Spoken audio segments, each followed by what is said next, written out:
confrontation with the Department of Education began 2 weeks ago when teachers refused to teach in classrooms which they considered to be unsuitable.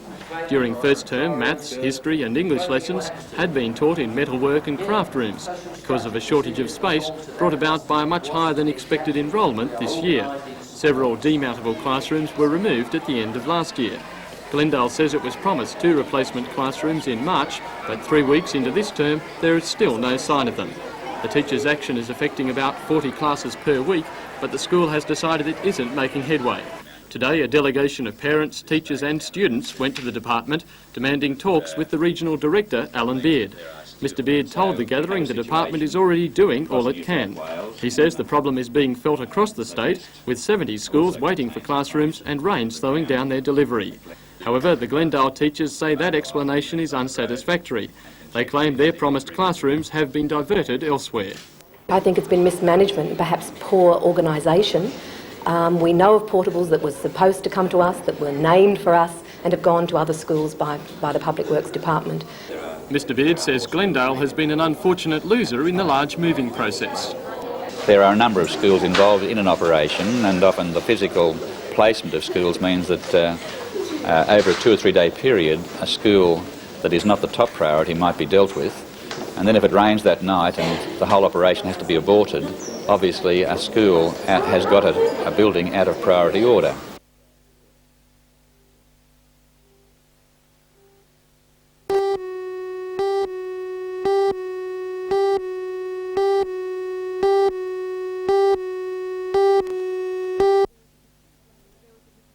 There was a distinct lack of activity at the Honeysuckle goods yard today. Members of the Australian Railways Union, the National Union of Railway Workers and the Australian Transport Officers Federation began their strike at 9:30 after reporting to work earlier in the day. The employees say in some areas the number 1 shed at the yard is underwater because of heavy rain. Ray Conway of the Australian Railways Union says it's too dangerous to work in those conditions. If you're driving a forklift and you apply the brakes and skid for 10 or 15 feet, well, you never know what damage you could do to, or injury you could do to people, or to employees, to people that may be there picking up consignments, or damage you could do to people's belongings. Safety people were over there this morning from the Occupational Health and Safety. We had them come in also, and they agree wholeheartedly with the sentiments of the men that the area is unsafe. After voicing their concerns with the strike, employees plan to return to work on Sunday night at 11 p.m. Mr Conway says if it continues to rain and the area is still wet, the planned return will be reassessed. It's up to the authority, if they want people to work in that location, to make that location safe.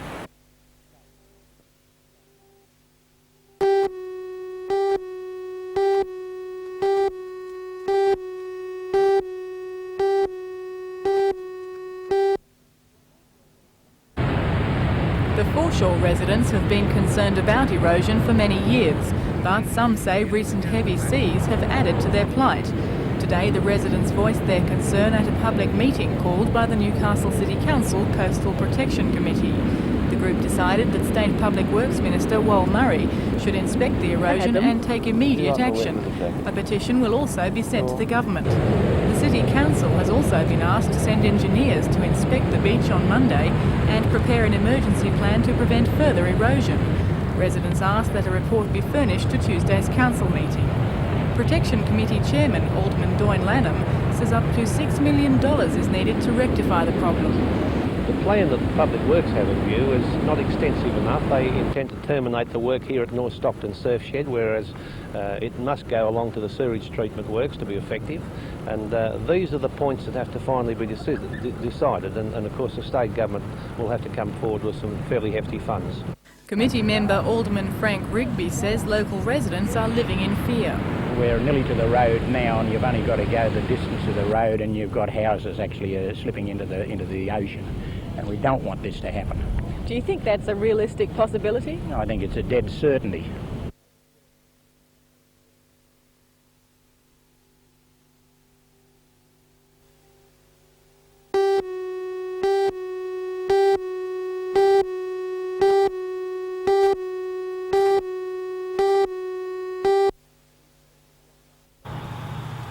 Police say that just after midnight, the young people's car was rounding this bend on Freeman's Drive, Kurri.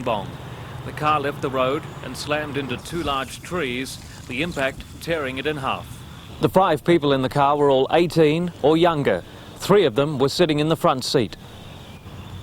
One of the passengers, a 17-year-old woman, is in Wallsend Hospital with spinal injuries.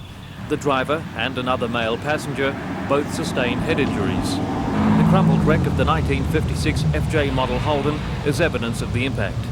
It's now being held at the Toronto police station, waiting for the accident investigation squad. Police are expected to interview the driver after his release from hospital. Meanwhile, on the Cessnock to Branxton Road late this morning, a car turning into a driveway was speared by a second car trying to overtake from behind. Despite the damage to both cars, injuries were only minor, with one driver suffering concussion.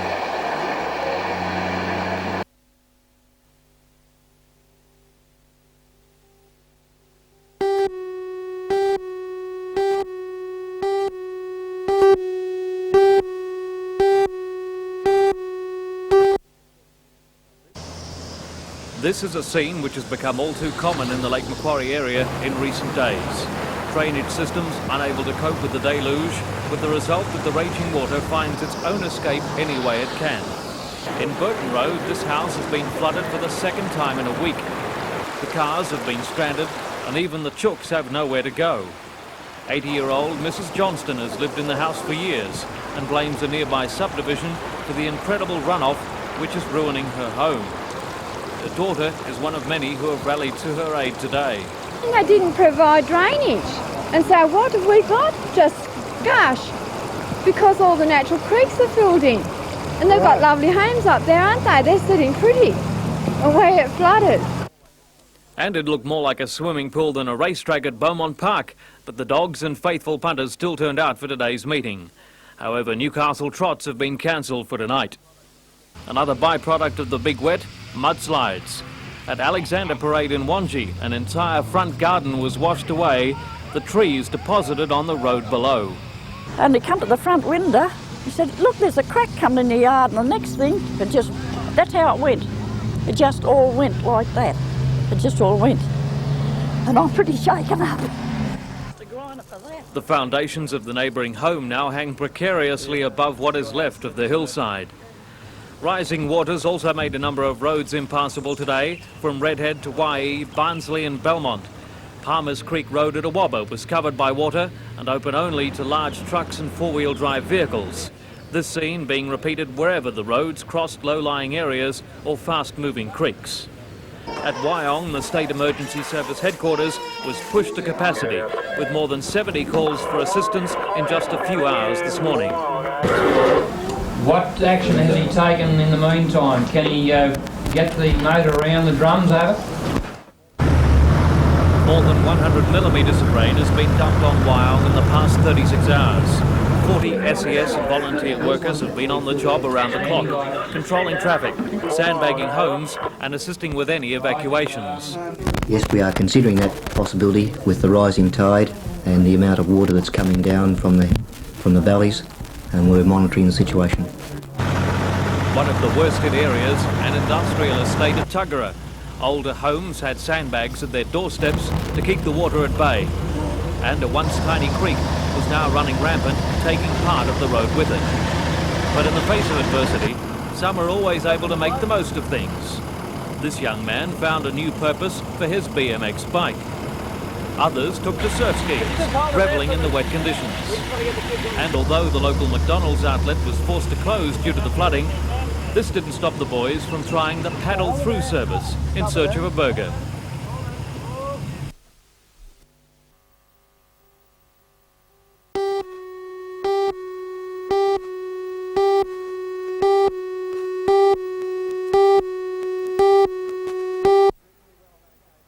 Reasonably well on that occasion. The Falcons win last night as one of the team's best all-round plenty of space there to make of the that. NBL season. Sean Dennis, nice little intercept. 63% of shot scoring. Takes the shot Newcastle also won in the Wayne rebounding McDaniel can't put it away. 39-26. That's where he takes Wayne the drive. McDaniel, as always, was in top form. He scored 32 points, including this slam dunk. Jerry Everett was spot on with his shooting.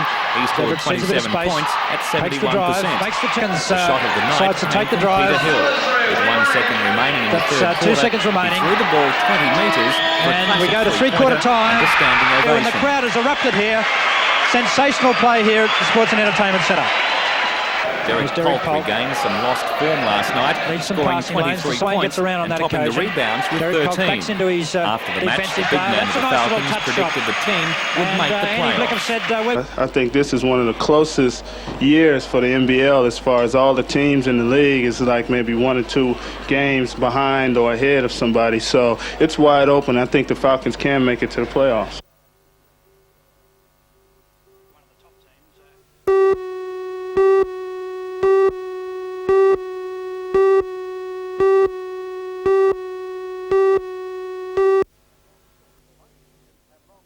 Mining unions have long sought federal intervention in the marketing of coal overseas. The acceptance by producers of price increases varying from $2.50 to $3.90 have only served to renew their concern. They say such increases do not even make up for inflation in the value of the Australian dollar.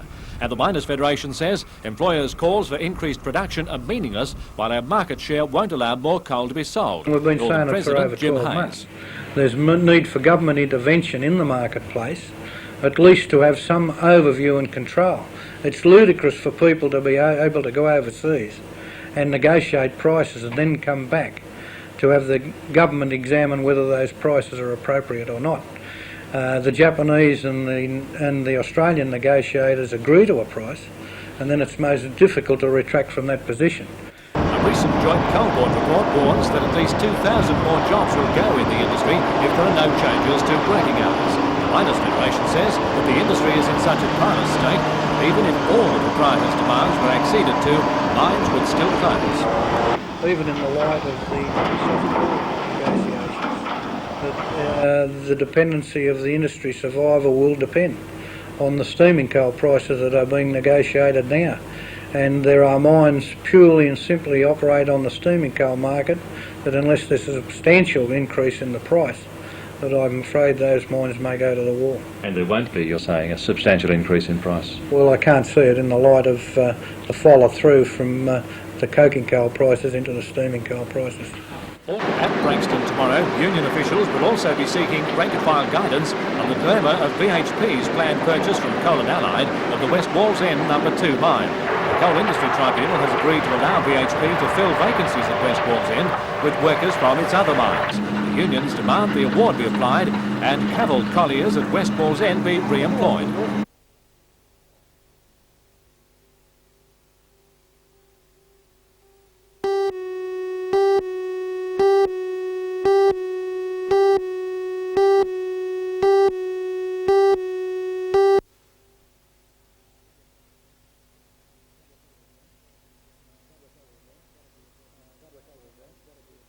West Wallsend. That problem has got to be addressed tomorrow, and some resolution to that particular problem has got to be found. And Mr Hayes warns that unless satisfaction is forthcoming, further industrial action in the mining industry is inevitable. The government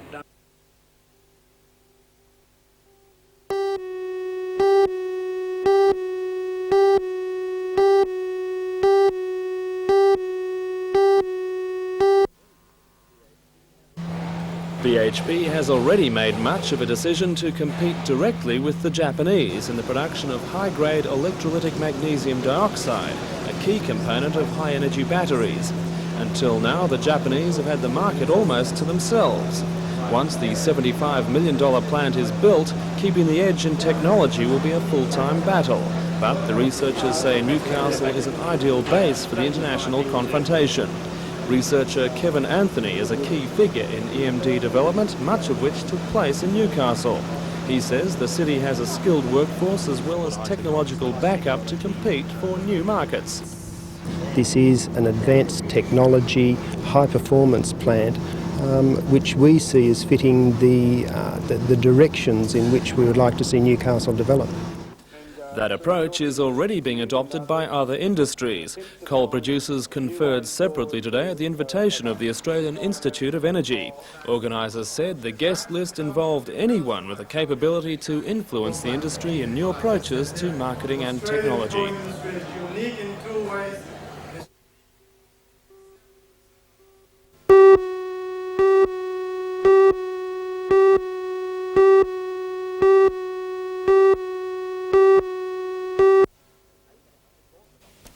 AMEC bought the dockyard in February for $100 million, but has been unable to operate it for the past 3 months because of a strike.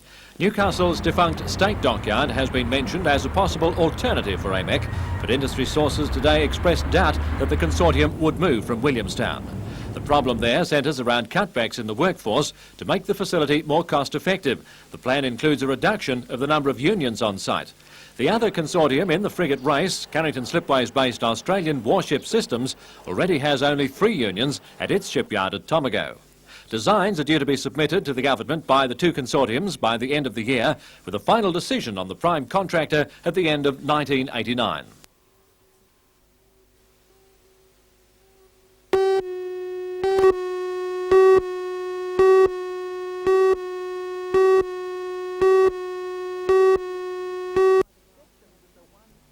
Sections of the 1-ton fiberglass dome roof hovered in the air on the end of a crane for several hours. Despite several attempts to fit it on top of the tower's steel structure, manufacturers say the roof was just too small. Redhead-based Glasstech Industries, who made the roof, say their part of the project took about 4 months to complete and cost almost $30,000. The roof has now been taken away for adjustments. Town Clerk Barry Lewis says at this stage it's not known why the roof doesn't fit. He says Glasstech Industries and steel tower contractors Hughes Brothers are doing calculations to see where the problem lies. It's hoped the roof will fit neatly into place on Friday in time for the royal visit.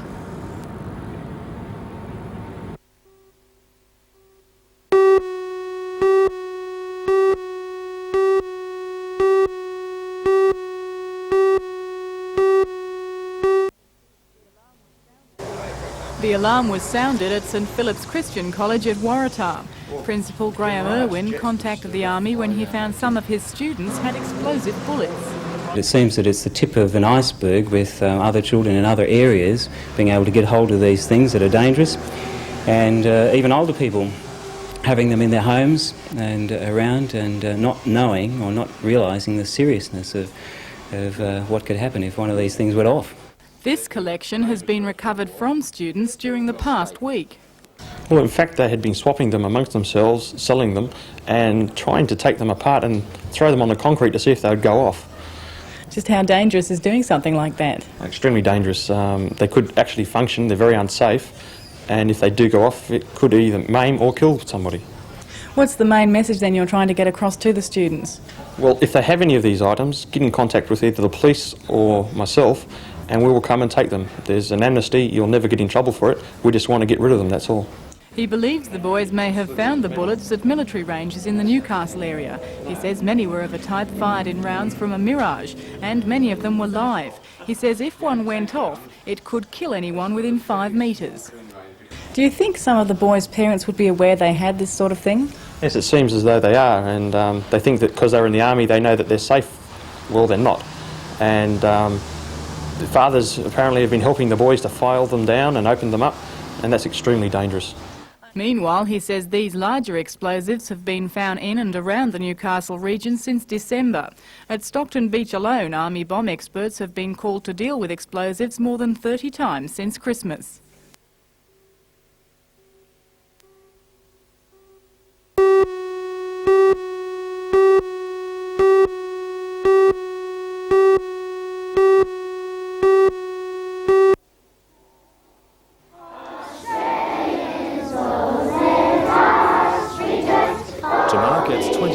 Birthday, the school has prepared a time capsule packed with souvenirs of the 20th century, from newspapers and miniature replicas of uniforms to a current tuck shop price list, all marked do not open until May 5, 2038. We are hoping this time capsule will benefit future generations in understanding the way of school life 50 years before their time. The past quarter century has seen big changes at the school. The 200-plus enrolment is less than half the number of 5 years ago. But Principal Peter Lewis predicts a bright future. There is the possibility in the next 20 years that we could get back to the old days when we had 400 or 500 children at this particular school. Who knows what the 21st century has in store, but if there is a school and if they still have a tuck shop, you can be certain the price list will have changed.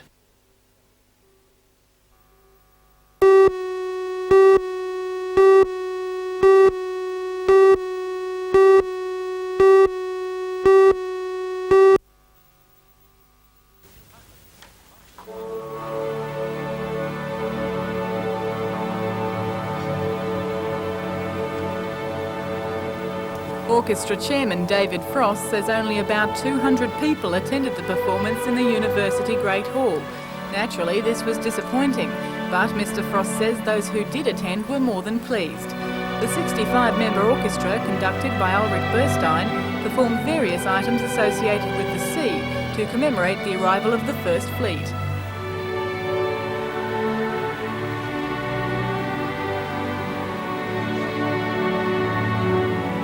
Performances included Elgar's Sea Pictures, Benjamin Britten's 4 Sea Interludes from Peter Grimes, and Mendelssohn's Hebrides Overture, also known as Fingal's Cave. The orchestra gave school concerts today and performs again tomorrow at Customs House Plaza at 1:30. It will end its first season with a Mother's Day concert in Gosford.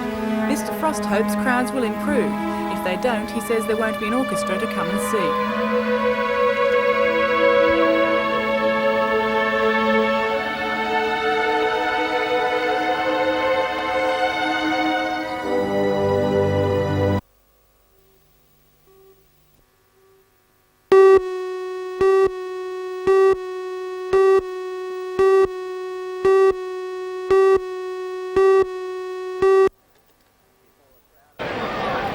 Before a crowd of 20,000, the Knights put the first points on the board through a penalty goal by Jeff Doyle.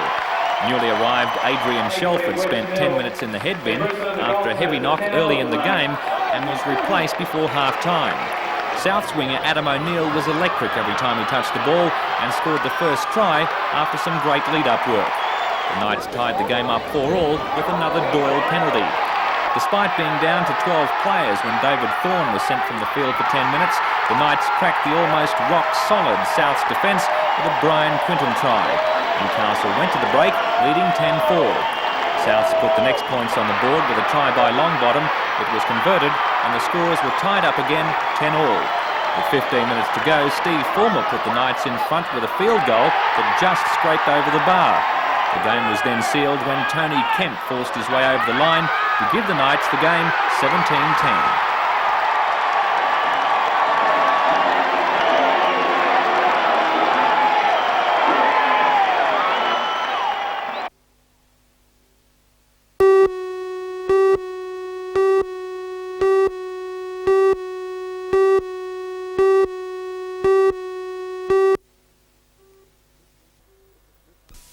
This week, a look at Newcastle's street kids, the runaways who don't know what it's like to sleep in a warm bed, where the fist is the only rule.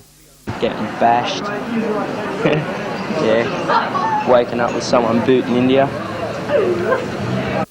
NBN's award-winning feature on homeless youth, a touching and revealing insight.